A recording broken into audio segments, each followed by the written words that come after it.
You are now listening to Oversaturated, the podcast, hosted by Johnnie and Ralph. Now let's get it.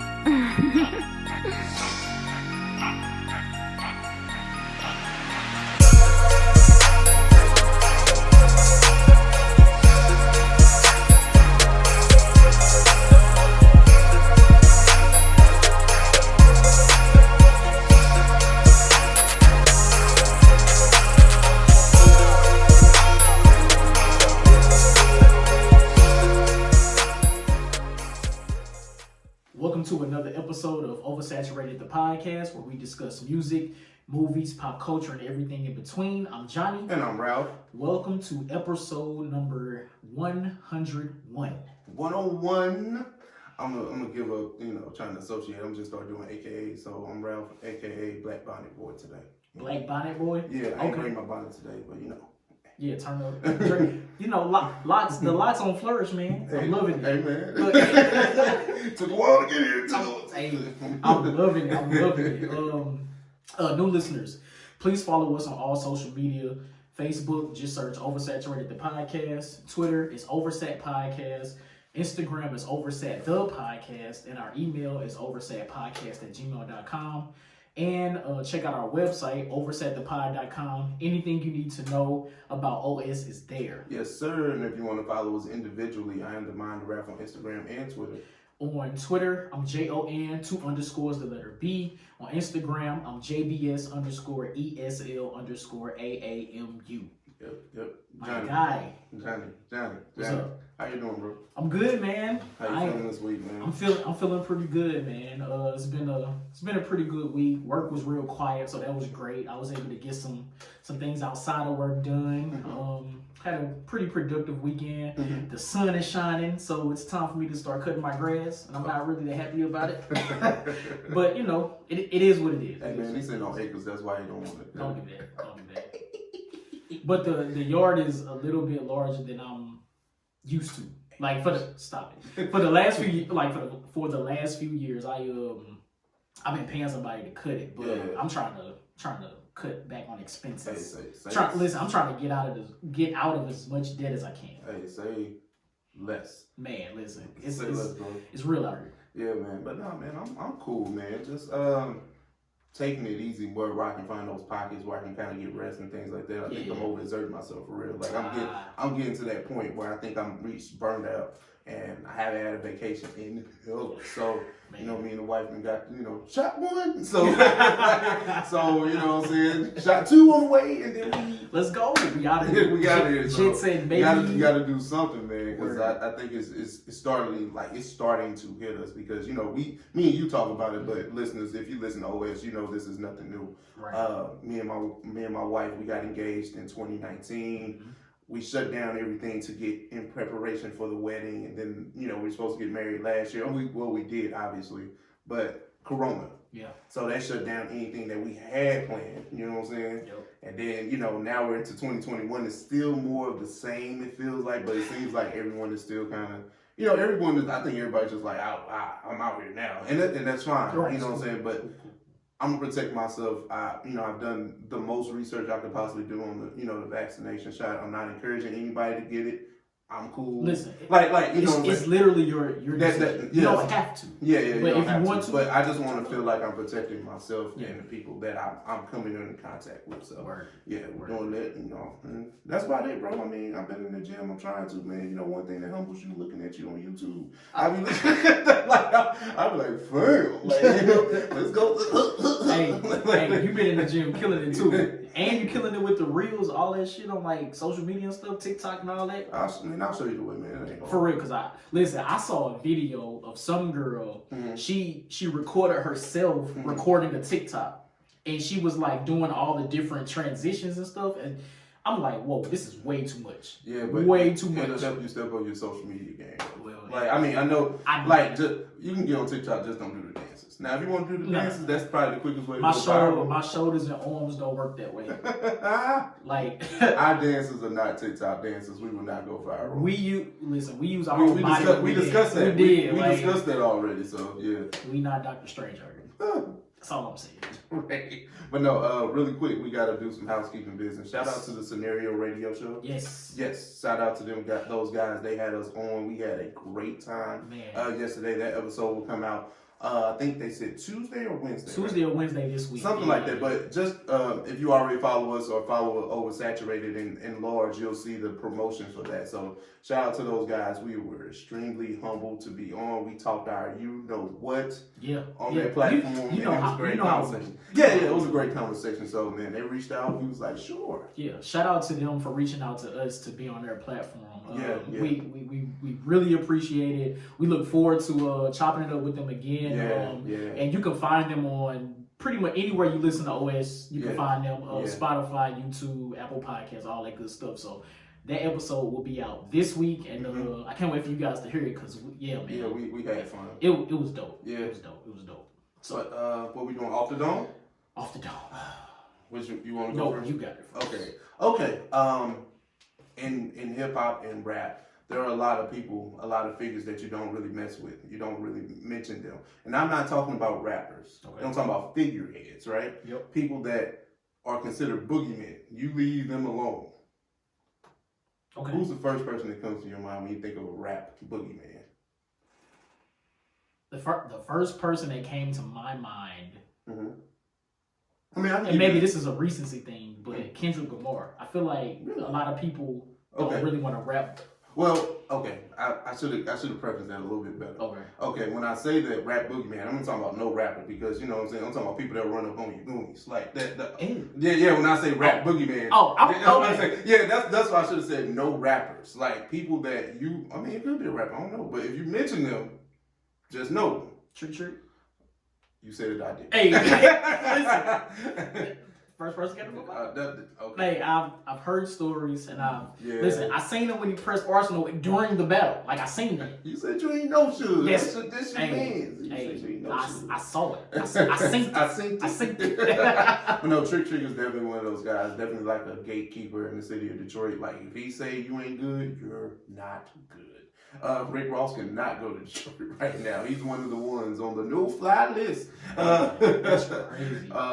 But no, it's plenty of central figures like that. Like I'll just use Jay Prince as an example. Like he squashed the whole Drake and Pusha T thing when he felt that it was going too far.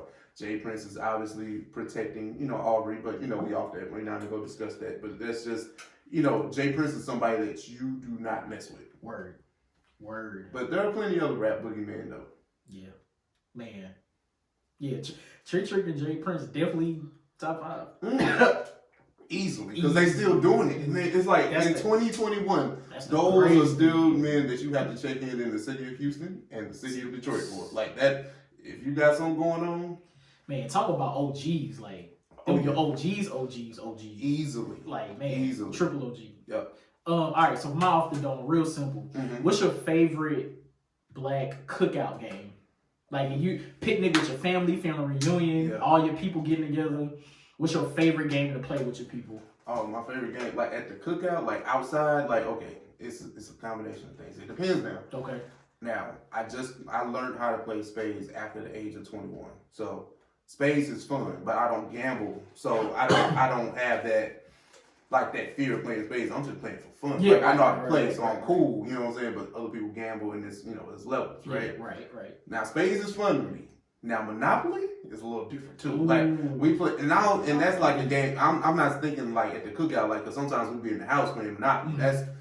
I don't play Monopoly till like 3 in the morning. Hey, Monopoly games can take forever. Yeah, like, word. Yeah, like, for real. Yeah, damn, that's what's up. Yeah. Mine is dominoes. Okay. Listen, I'm with the bones. I'm with all them shit. Listen, I'm with all them shits. I'm smoke. Listen, I'm with the gambling. I'm with all of it. Like, I'm with it. Oh, dominoes is my shit. I miss playing that with my peoples, man. Count by fives. It's lit. I love it. I want any smoke. Listen, I think they got dominoes on iMessage games. If you want to smoke, holler at me. I'm with it. Now, the thing with playing like spades and dominoes on virtual games, it's not the same. Like, do you think? Well, Well, it depends. If you playing against a person, yeah, it's the same. Now the computer. Well, I mean, I guess the feel of talking shit. Oh no. Well, okay. Slapping on the table. That's. I think that's what I'm talking about. I guess the entire experience. Maybe like the camaraderie. Yeah. Like it don't hit the same. So, like you talking across the table, like in Spain. It's like shut up. Like, when I get 25, I can't like in a message. That's what you get. Nah, you can't. It's not the same. It's not the same. That's I love it though. But no, people off the dome. If you can think of a rap boogeyman outside of J Prince and Trick, who is it and why? Yep. And what's your favorite cookout party game to play with your family? So let us know, man. But yeah, we have a few things on the docket. It's always a versus thing. It always starts out every week. I feel like every week is going to be a versus. Yeah, because it's always an announcement. I mean, Triller and Swiss Beats and Timbaland did give us that great lineup, kind of just forecasting what versus would be until like mid-May. I think this is on Mother's Day, correct? If I'm no, not Mother's Day. I think it's the 9th. Yeah, it's the Sunday. Well, is it the Saturday before? Saturday before, I believe so. Excuses on the date. Yeah. But we do have the ladies, the R&B women group of the 90s versus. We have SWV versus Xscape going down on Triller versus Johnnie. What do you have? Toxic women versus. I love it. I love it. Honestly. No, this is good. This is good. I'm excited to watch this one. Now, correct me if I'm wrong. Okay. Can we get to 20 with both? Now, are we including where these groups have been like on hooks for other songs? Like, I mean, is that what are we counting that? I mean, no. Like, I know they have 20 songs, but I mean, if you're talking about 20 like hits, like that, that's subjective. And I'm not like I know what you meant familiar with their B-sides either. So right, I was about to say I know what you meant when you said that. Yeah, and I know you didn't mean any. Oh no, like, I know you none of that. None of that, but it's just like like what like.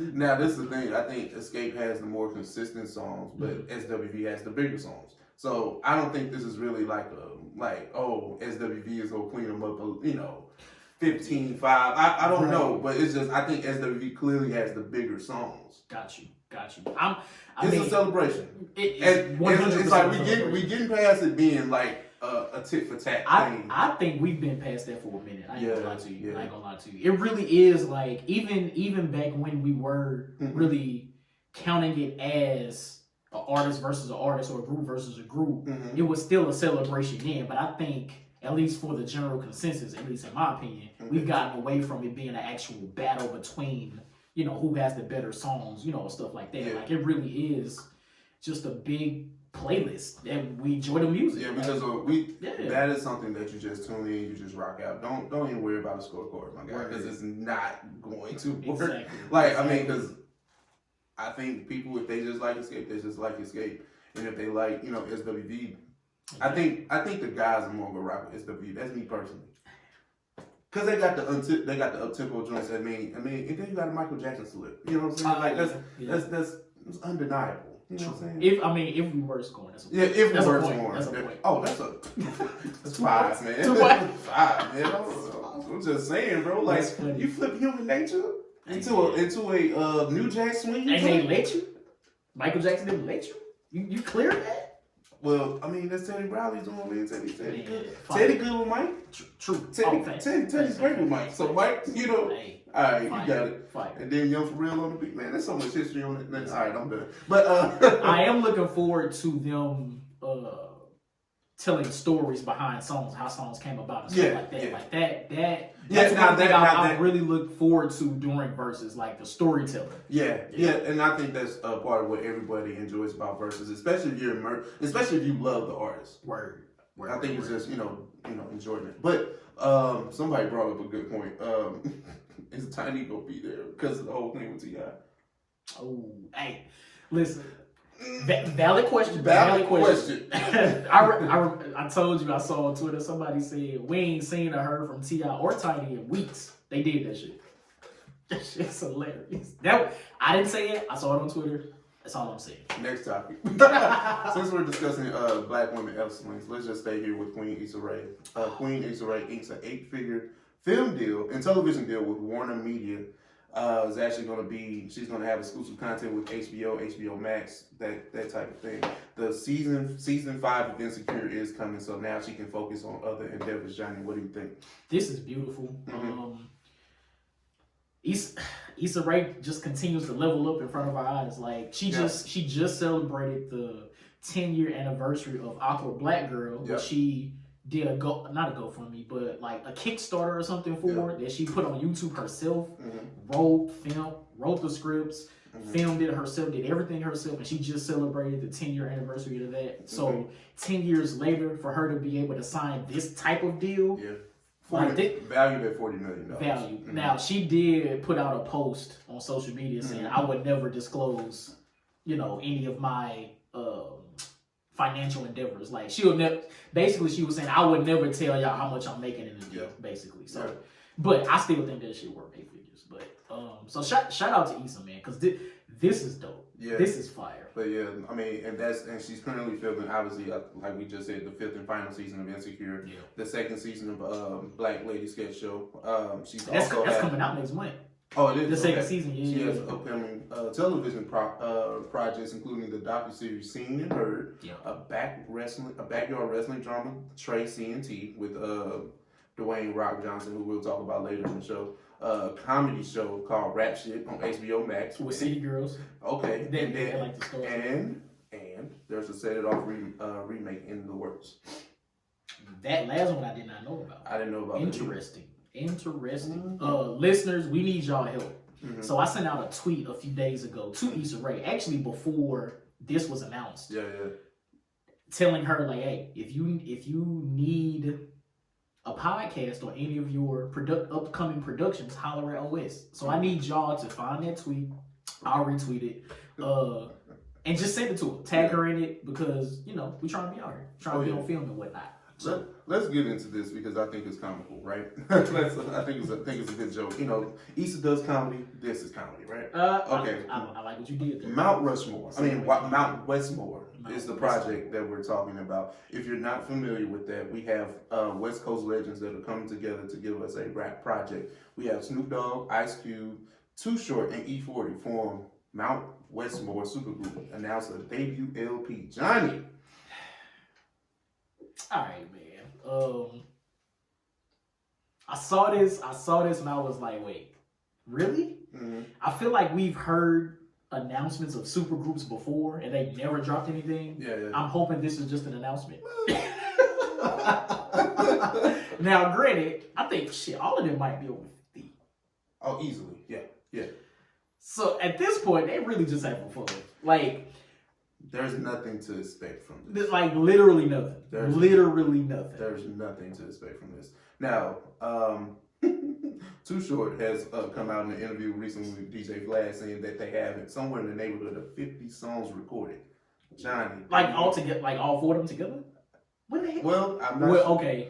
Maybe not all 4. I'm not sure if there's necessarily all 4 MCs on the same track 50 times. You know what this probably is? It's probably music that they've recorded with each other throughout the years. That's what I'm thinking. Would you prefer it to be that or 50-year-old bars?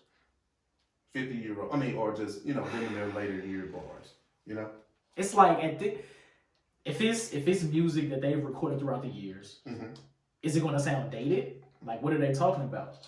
But, again, honestly, 50-year-old Snoop, Ice Cube, Too Short, E40, they out here just having fun. Hey, it might be a few bops on there. I'm not gonna hold you. It might be 1 or 2. I'm not looking out of the 50. Yeah. I was talking about the 15 they may release. Like I won't even take. Don't even give me a 15. Don't even give me a 15 song. Give me an EP first. The one time I'm actually looking forward to an EP. Let this be an EP. But one thing about rappers clicking up, and we talked about group albums maybe not last episode, but probably the episode before, right? They never give it to you in their prime. We're always going to hold you to the standard of what you were and not what you are. Yeah. That's the issue, right? Yeah. Ice Cube is prolifically one of the best writers in hip hop, right? Yep. Too Short and E40, 40 Water are one of the Bay legends. They're legends. They continue to give us music right now. Word. And Snoop is Snoop. Snoop is Snoop. Like Snoop is bigger than rap. Yeah. So it's kind of like, Like what we really doing? And let me hear a single. Just let me hear a single. Let's see what happens. Let's see what happens. Shout out to the kids. And it's like I feel like it's 4 different styles of music. Like it's all West Coast artists, but like I feel like the styles are so different. We got one from LA, one from Long Beach. Excuse me if I'm not sure if that's the same place, but and then there are 2 from Oakland. Still I feel like still all different styles. Even though they are from the same they are from the same state. Yeah. Different regions within the state. Yeah. So how would that even mesh together? I don't know.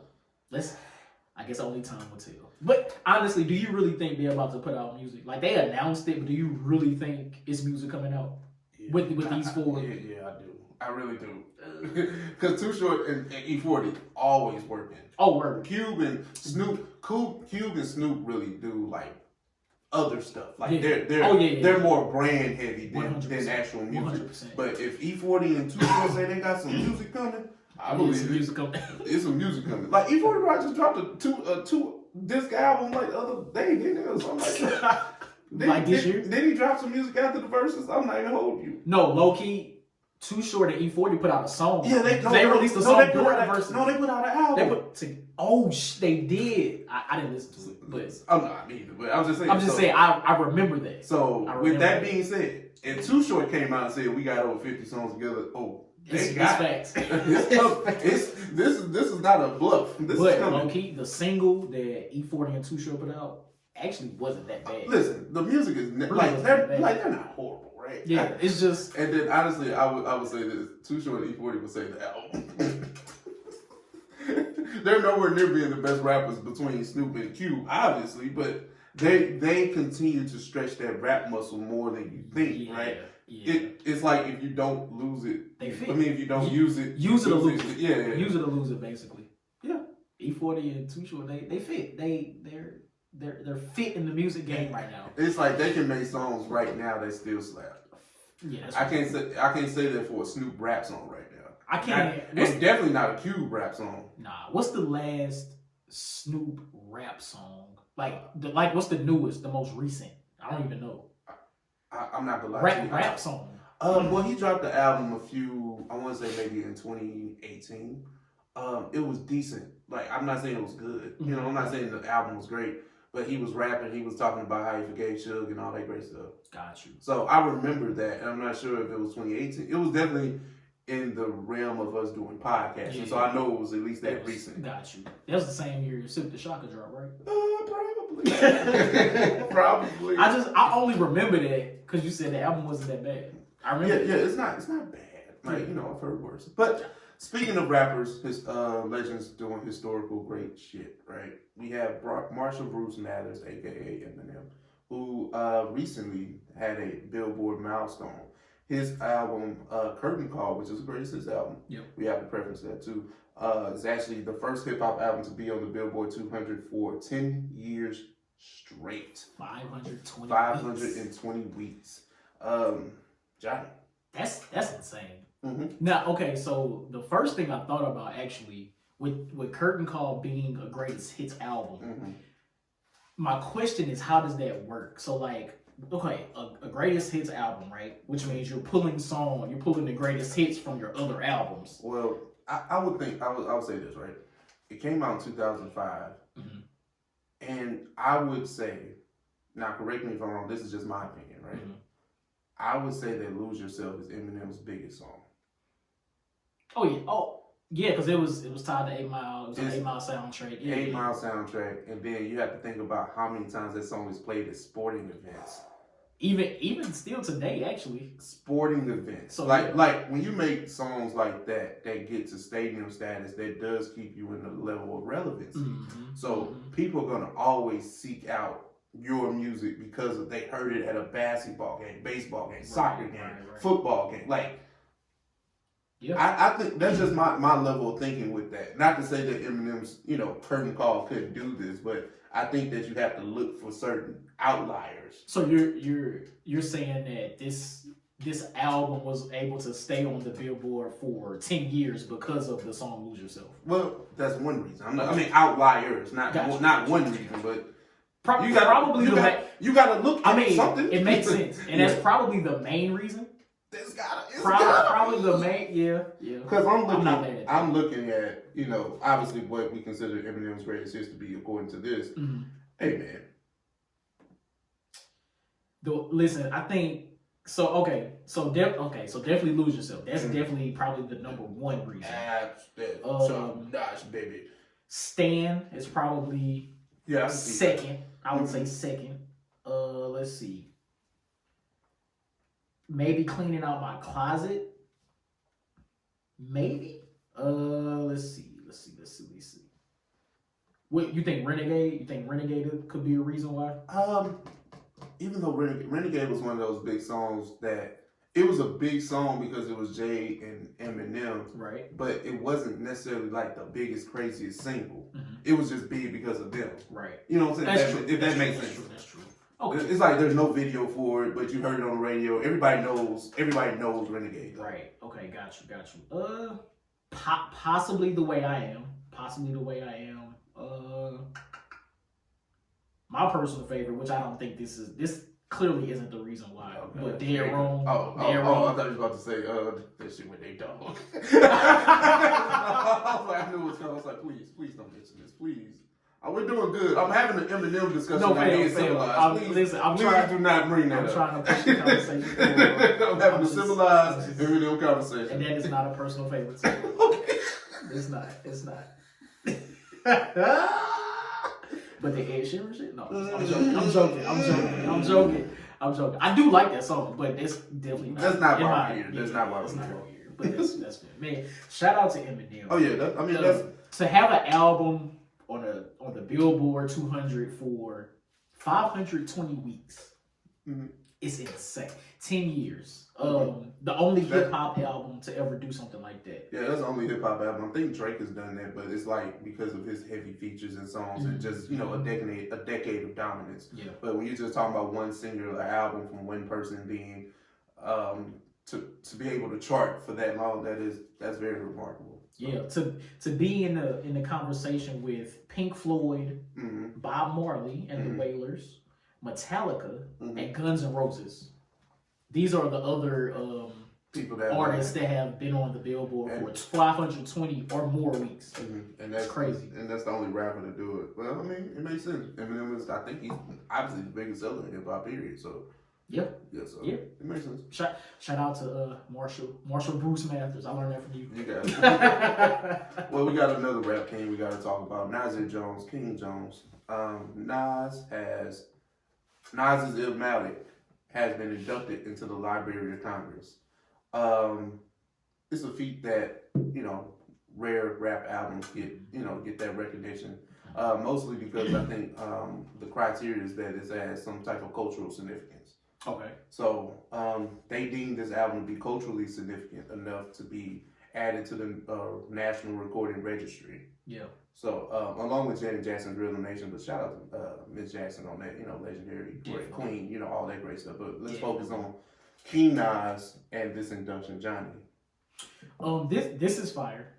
So reading through this complex article, I didn't correlate. I didn't realize that Illmatic was one of the first hip hop albums to use multiple producers on the album. Yeah. So I thought that was fire, which probably plays into the cultural significance. Yeah. And again, like I think he was like 19, 20 at the time when this came out. Nas was hella young when this came out. Yeah, which is insane in itself. And I mean, the album speaks for itself. It's just a certified classic in hip hop. Like for it to be. And that's the thing. I think that this album is more street. And that's why I'm surprised that this is being recognized by the Library of Congress. Right. Because, you know, you can go tit for tat. I think most people say universally this is Nas's best work. Mm-hmm. You know, his first album. So that is dope. Like I am extremely proud of Nas because Nas deserves all his flowers. 100%. So fresh off of his first Grammy win too. Exactly. So the accolades for Nas keep coming in. So much respect to the God. Yeah, much respect. See, people think I be hating on Nas, man. I know how to pod. See, that's the problem. The thing is, people are used to this is a tangent. The people are used to people being biased towards things. Yeah. So when they get that fresh, non-biased take, it's like, this is what it is. Oh yeah. So I respect him.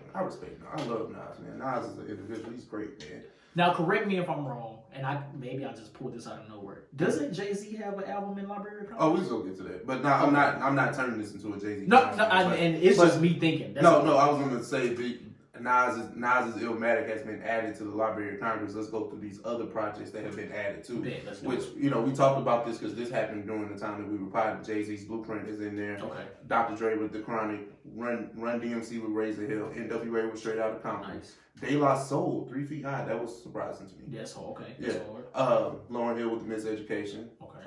Public Enemy, Fear of a Black Planet. I was surprised. I'm super surprised. I'm super surprised by that. Then you have certain songs. So you have Tupac with Dear Mama. Okay. Grandmaster Flash with The Message. Gotcha. And then Sugar Hill Gang with Rapper's Delight. So. Okay. Mm-hmm. I like that list. I can definitely see why Miseducation is there. Mm-hmm. Rapper's Delight, 100%. The first hip hop record to be played on the radio. Yeah. So that's fire. And Grandmaster Flash, The Message, like that should speak for itself if you know type shit. Tupac Dear Mama, I can rock with that too. Yeah, definitely. I can rock with that too. Dope list. Off the dome. What do you think? Who do you think could make it in? Like what? Like no, I ain't gonna say who you think because we have no control over that. Right. But if you had a chance to put something in the National Recorded Registry as culturally significant for hip hop, what would you put in there? Smiles and South Star. I'm sorry. It's my fault. I'm sorry. I have emotions today, man. Oh, come on, man. My bad. Let me think. Give me a second. Mm-hmm. If I could induct anybody into the Library of Congress, I'm trying to think artists and then think about the discography. Mm-hmm. Or just the blueprint is is a already song. Or a song. Because you have a song like this is my choice. I always said this. I scream this from the rooftops. I say Juvenile Back That Ass Up should be in the Library of Congress. Oh, I don't even think that's a troll. I think that's culturally significant to black people. So it's just like that song is timeless. That song is ageless. It put New Orleans on the map as a focal point in hip hop and has not changed since. Right. That's how I feel about That's Back real. That Ass Up. So I'll leave it there. I'm not mad at that. Maybe Kendrick Lamar. All right. I think I can rock with that. I think that should go in there. Before the song. I mean, when the song came out, I think that was. Damn, was that 2014? What? All right. 2015. That was to Pimp a Butterfly. That's 2015. And that was after Mike Brown, wasn't it? Yeah, that was in the aftermath. That's why that album is so significant. Yeah, you know what I'm saying? It was a lot of Black Lives Matter things and stuff like that. A sign of the times, basically. So pretty much. Yeah, and somewhat of an anthem for the black community. For us to chant to say that we are right. So big facts. Definitely Kendrick Lamar, right? Damn, fire off the dome, the dome. Hey, I know, man. Let's try this, man. We get into our blur segment. Let's do it. We got a few things on the docket on that. Let's try this. Marvel finally cracked. Black Widow finally cracked, man. Black Widow will be released on Disney Plus in July, but it will be behind a paywall. Yeah. So Johnny, your thoughts, man? First of all, I don't understand why they just didn't put this shit out last year when it was supposed to come out in May 2020 originally. They kept delaying, and of course they delayed it because of COVID. So they kept delaying it, even up until a month or two ago, where Bob Iger, I think he's the CEO of Disney, was saying, no, this is still coming out in theaters this year. And here we go with this news, maybe a week or so ago, finally cracked. Thank you. So that it's going to be on Disney Plus. Now, Disney Plus has released other brand new films to Disney Plus behind the paywall. I think Mulan may have been the first one. Yeah. They've done a couple others. And I think for about $30, if I'm not mistaken. Yeah. I'm willing to pay that to see Black Widow. Yeah. I mean, honestly, at this point, I don't really care, but it's still in the MCU timeline, so I want to see it. Yeah. But if it's anything over $30, I'm just gonna wait for the shit to just be out. Yeah. Because I don't think I ever want to go to a movie theater. I probably want to go to a movie theater in 2022. I'm willing to do other things before I go to a movie theater. Yeah. That's just me. But yeah, I'm not mad. With this, like I said, I stay consistent with my Disney Plus slander when it comes to that. I'm not paying like when HBO Max giving it to me over there for free, and I get more than the superhero genre. It's like why do I have to pay? Now I get $30 is the equivalent to 2 movie tickets, roughly, right? Yeah, I mean, I understand. I understand the reasoning behind it, especially with MCU movies, right? Like these movies have massive budgets. And if you just throw it on Disney Plus, like you may get a few new subscribers, but it's only for maybe a month or two. So if you get people to pay the $30, it's recouping some of. They're gonna take a loss anyway, because a lot of people not going to. It's still gonna release in theaters, but a lot of people not going. Facts. And not that many people gonna pay the $30 to see this. I'm sure. So. They just gotta find a way to recoup some of the money because they're not gonna recoup. I'll get the clip notes from you. Just go to the current watch. Okay. If you want to. I was about to say if it's it's good enough, you tell me. Facts. No, that's real. That's real. No, shout out. I guess because I'm gonna slander that shit. If it's weak while I'm watching. Yeah. Well, shout out to Disney Plus and MCU and all that. And I hope you guys have checked out our Falcon and Winter Soldier recap exclusively on YouTube. We're gonna do episode 2 in a second, so you'll catch that on YouTube as well. Yeah. Real quick, I did read that HBO Max after 2021 isn't going to put new movies on there anymore. Oh, that's fine. Okay, that's fine. Because at first it was this year and next year. All good things don't last forever. Everything doesn't last forever. That's true. That's fine. That's true. But no, let's talk about this, man. The Suicide Squad trailer, which is a Red Band trailer, has been released. It is a soft reboot / sequel. I'm also confused. I think it's a sequel, but I don't know. No, it's like it's a soft reboot because you get new characters and everything. You still get Margot Margot Robbie, something like that. Yeah, but reprising her role as Harley Quinn, who's she plays that role brilliantly. You also have Viola Davis playing Amanda Waller again. And then I think those are pretty much the heavy hitters that are returning. They have Idris Elba, you have John Cena coming back. It looks fun, and then it's going to be directed by James Gunn, who did the Guardians of the Galaxy movie. So I think that DC did a good job with hiring him to do this movie, because what he did with Guardians was absolutely fantastic.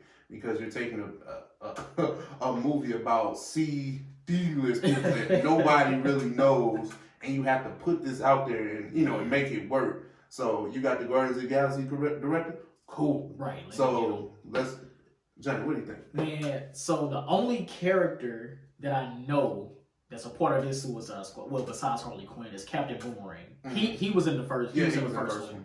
I don't know any of these other ones, so I'm curious and intrigued to see how this plays out. Yeah. I want to know who the villain is. No idea who the villain is. And the fact that they did get Viola to reprise her role as Amanda Waller is fire. So I'm just. I mean, she was low-key. She was the villain. Not word. No, for real. For real. But I think with this is interesting because DC has a tendency to get his movies wrong, and the reason that Suicide Squad was horrible was because for one universally it was horrible, right? Like no Joker, right? No, Joker was in it, but I mean, no Joker virtually. Like you marketed it to say that the Joker that was a major issue for me. Yes, and then it switched directors in the middle as well. Okay, that I didn't remember. Yeah, that's why they're trying to release the Ayers cut on like they do the Snyder cut. Okay. Did you get to the Snyder cut? I got into it, but I didn't finish it. Okay. But just getting back to it, they switched directors. Gotcha. So that's why that movie is not received as good as it could have been. Understandable. I'm interested, man. So this is coming out this year, and it'll be on HBO Max like September or something. I thought it was earlier than that. I thought it was coming out like May or something. Oh yeah. This gotta be a summer movie. This is Suicide Squad. Well, shit, we gonna see. Review coming soon. Well, if it's good enough. If not, we'll just breeze over it. Right. I think we had one more topic. Oh, the Black Adam joint. Oh, yeah. Black Adam. Black Adam, they have released who's playing who in the main cast. You have Dwayne "The Rock" Johnson, who's taking on this role as Black Adam. Yep. You have Pierce Bronson, who's playing who? Wait, who? Pierce Oh, Bronson. Dr. Fate. Dr. Fate. Yes. I'm assuming that's the villain, Dr. Fate, because Pierce Bronson is he used to play James Bond. You just can't let him play like nobody else, like nobody little. And then you have Aldous Hodge, who's playing who? Hawkman. Yes. Aldous Hodge, that's my man's man. He played MC Ren. He played the Underground. He's in this show that's on Showtime that I want to watch. He plays a cop. It looks good though with Kevin Bacon. You can't remember think of the name? I think it's City PD or some shit. Okay, got you. I don't think Dr. Fate will be the villain. Okay, I'm not sure, but I would hope Pierce Bronson is the villain. That's just me. Yeah. Maybe that's why I said that. I would hope that. I was about to say Dr. Fate was part of the Avengers. No, he was not. Justice League. Okay. Well, see, that's why you're here. So yeah, all good. I'm really intrigued by this movie because Black Adam is a villain. He's the arch nemesis of Shazam or Captain Marvel in the comics. So I'm curious to see what they're going to do with this movie because he's the star, but he's a villain. So I don't know. Unless they're going to try to make him an anti-hero. I don't know. Probably more of an anti-hero. So I don't know. And this is a movie that they've been talking about, teasing, producing for years. For years. So I'm really interested. And then we have, okay, I'll make sure I pronounce this correctly. I'm going to try. Quintessa Swindle, who's going to play Cyclone. Okay. I'm not familiar with that. Not familiar with that character. Then we have Noah Centineo. I hope I pronounced that right. Who's going to be the Atom Smasher? Yeah. Not familiar with that character either. So, Black Adam, man. Shazam was actually a really good movie. That turned out to be a better movie than I anticipated it would be. It was.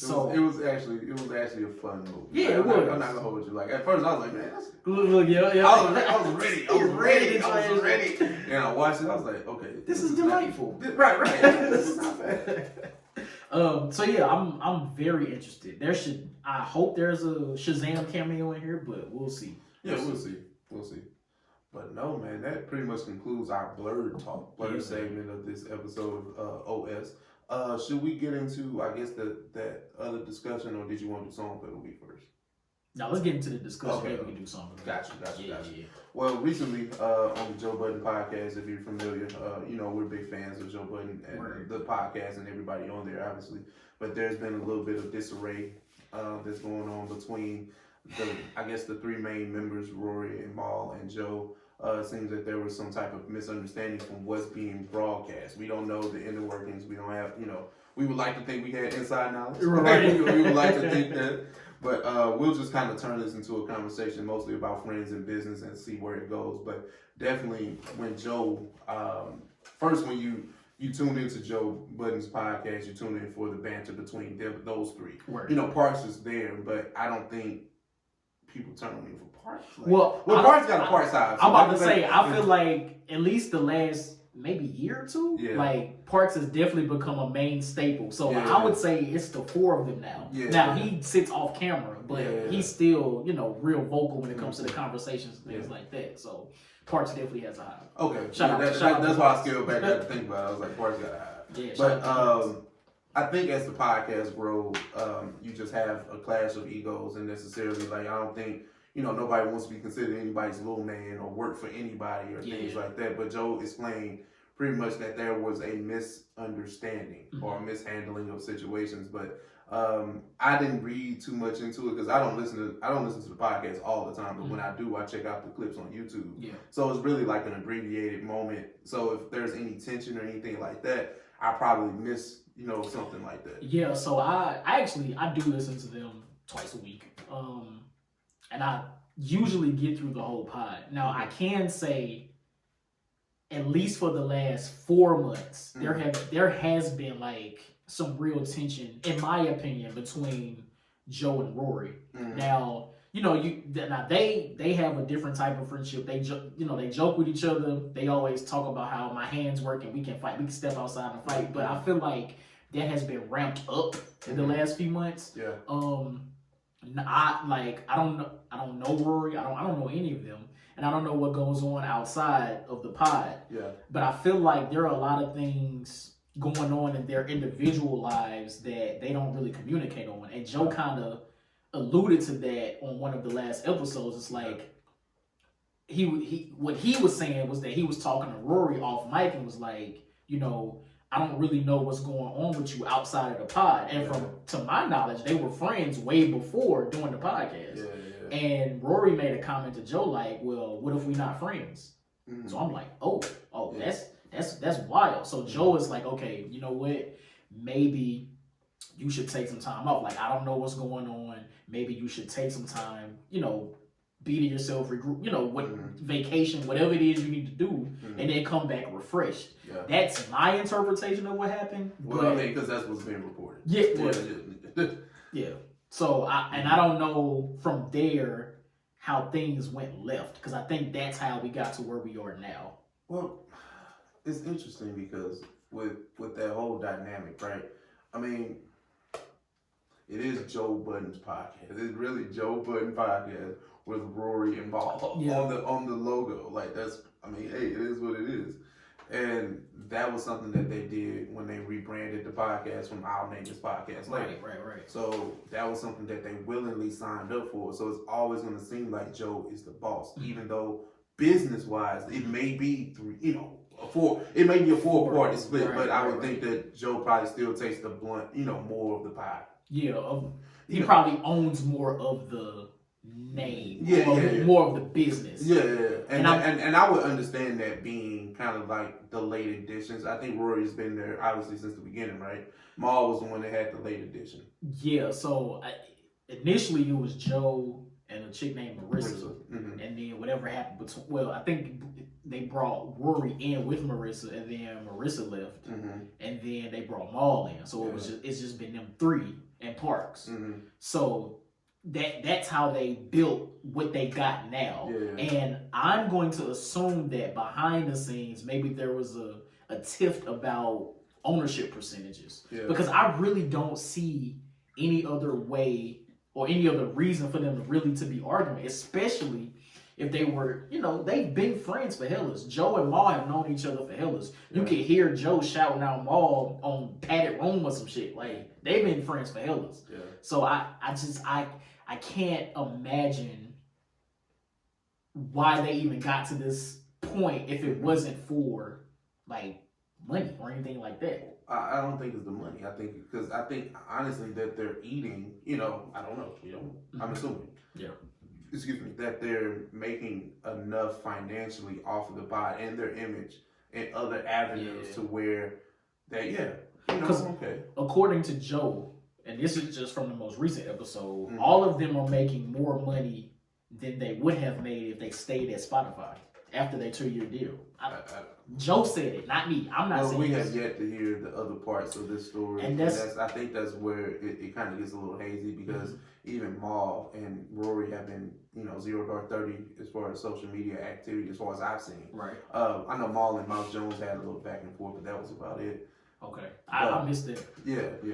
Mouse hates them, but that's something else. But just let's kind of flip this into a personal conversation, because I think as us being podcasters, we can identify with podcast burnout. It's 100% real. And the thing is that me and Johnny can identify, like, me and Johnny have been friends over 15 years. I can't even tell you where I met him. I just know where we're at now. You know what I'm saying? Exactly. It's one of those things. So I can understand where you mix your friends and business and how that can get hazy. Now, I can say this fortunately, and I can say this out loud, and I can say this on the pod in front of cameras, that me and Johnny have never had an issue of business. Right. Maybe we had a disagreement on content. That's about it. Right. Like, I think that's probably been the biggest thing, honestly. Yeah. Because I think we're so level-headed, and we know how to, like, if we're not feeling something, we know how to scale back and talk about it rather than just, letting our emotions convey. And then both of us have had crazy shit happen to us off camera, off mic. So I think we've had a way of communicating what's working, what's not working, Yeah. what we're gonna do about it, like, you know, those type of things. And the main word in everything you just said was communicating. It's like you have to be aware and abreast of what's going on, because if something major is going on in one of our lives, like, and we can't come to the pod and do how we normally do, like, throw it away, right? It's and that would have to be a conversation. It's like, okay, cool. I understand what's going on. Are you up to recording? Yeah, and if you are, cool, I'll pick up. I'll pick up the slack, or vice versa. We've had those conversations plenty of times, like where hey man, I ain't feeling today. Hey man, or whatever. Yeah. So I get it, and it was something that was said a few months ago. I'm not sure if it was before like the real tension started, but it's like, hey man, we sacrificed our friendship. Like, we don't talk. Like, and that's real. I'll be honest, me and Johnny don't talk. No, and I'm not saying like I don't. This is my man. This is my bro. Like, I ain't saying I don't fuck with him. No, we just don't talk during the week. Because if we do, we literally need to turn the mics on. Right. Because our conversations are pods. Right. And get into the content. So we sacrifice conversations and banter throughout the week. Like, we might send each other texts. Yeah, we got our group note thing. We got popping. So we make it work. It's so funny. But in the sense of just like, even just conversation, because like I can check on him on some real life stuff. Like, we can have those conversations. Well, now that that's done, let's get into. And it's so seamless. It happens every time. And it's crazy. Like, when we say our pods are literally our discussions off mic, that's literally what we mean. Like, they may be a little bit more structured on the pod, but like, this is a phone call. We're just sharing it with y'all. Pretty much. Real. That's why we have the chemistry that you guys say that we do. I'm not saying that. Y'all say that. Yeah, we've had plenty of people tell us that. I've even heard people tell me when they listen, they responding to the audio line like they in the room with us. What the hell y'all talking about? Right, exactly. No, we appreciate that though. For real. It's come with the level of sacrifice though. Yeah, definitely. And I mean, it does come with a level of sacrifice, but I think the continuous communication between us to know, hey, I'm cool today, I'm not cool today. Yeah. My energy isn't that high. Yeah. My energy is super high. Like, we know how to configure ourselves based on how the other person is feeling. Yeah. Some days we have perfect synergy. Like, that's a big corporate word people like to use. I hate that shit, but we have perfect synergy. Like, we in here getting it. Yeah. Some days I'm not feeling well. Mm-hmm. Some days Ralph's energy is low. Mm-hmm. We may have something the night before that affects the way we feel the day we record. Like, we just play off of that. Or now that we're weekly, we had a bad week. Yeah, like, we just, us being able to fall back on the friendship and know, all right, cool, bet, I know my guy isn't that well today. Let me make sure I pick up in these areas, things like that. That's what helps us. And even on the business side, like, yeah, OS is an LLC. Yes, we do discuss business. Mm-hmm. But knowing business acumen and, hey, I'm not really sure about this. I'll research, I'll get back to you. And then we come together and discuss those things as well. Yeah. Discuss how to move forward with things. Hey, I might not agree with this. He might not agree with something else. All right, let's compromise. Yeah. Where do we meet in the middle? Yeah. Those types of conversations have to constantly be had. Yeah. And again, my opinion, I feel like that's what may be attributing to what's going on at the Joe Budden Pod. That's just me though, because Joe, Maul and Rory, they have their own separate things that they do outside. Yeah. I don't know what the hell Maul does, but I know Rory, like, he's a A&R, like, he's managing a group right now. The whole Palooza stuff, like, and a lot of other things. And Joe, he's like the head of creator something equity over at Patreon now. And he does a lot of other things too. Right. So I think they need to figure out a way to communicate when it comes to their business. Like, and do you think it's business or do you just think it's burnout? Because I don't think business is bad. Because I think it's a combination, honestly. Going off of what Joe has said, because that's all we can say. Right. That he sent Rory home, quote unquote, you should take a few days off. him and Maul had a back and forth exchange about that said conversation with Rory.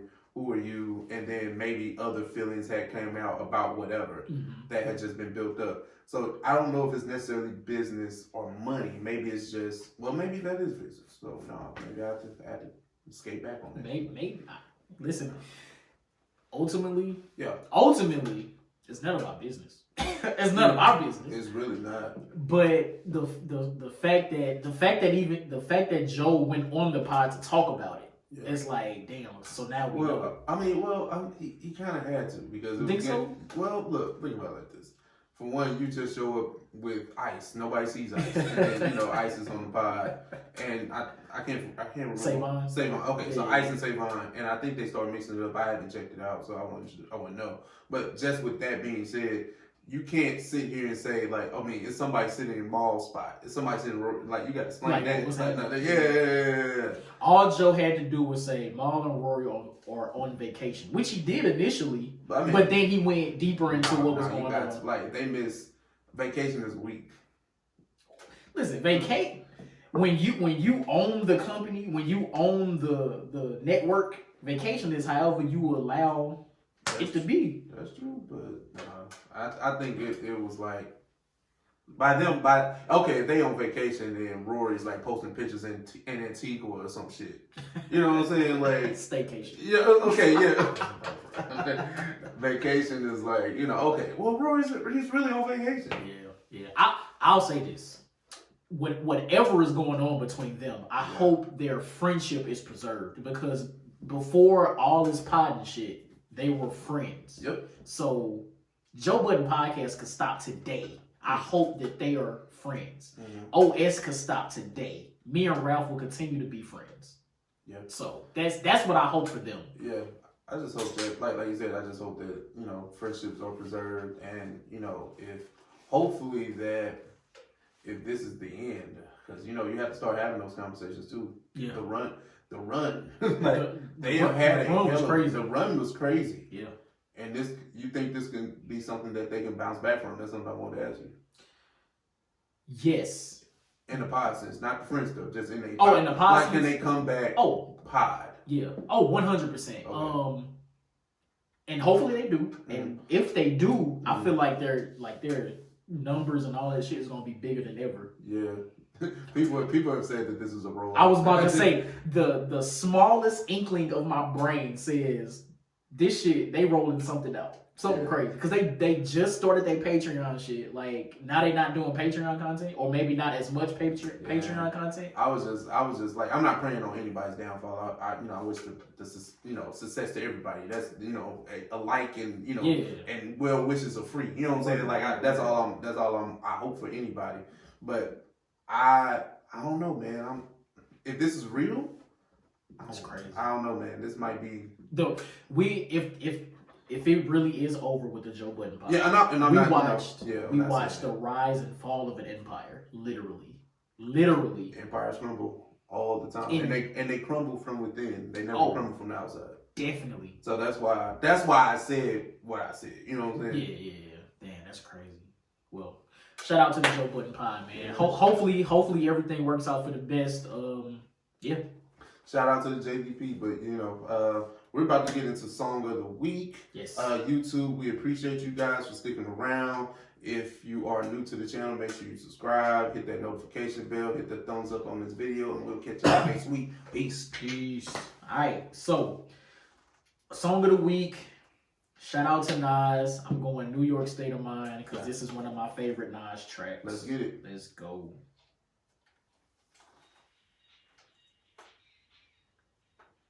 Shout out DJ Premier. Yeah. Damn, I feel like I was about to spit.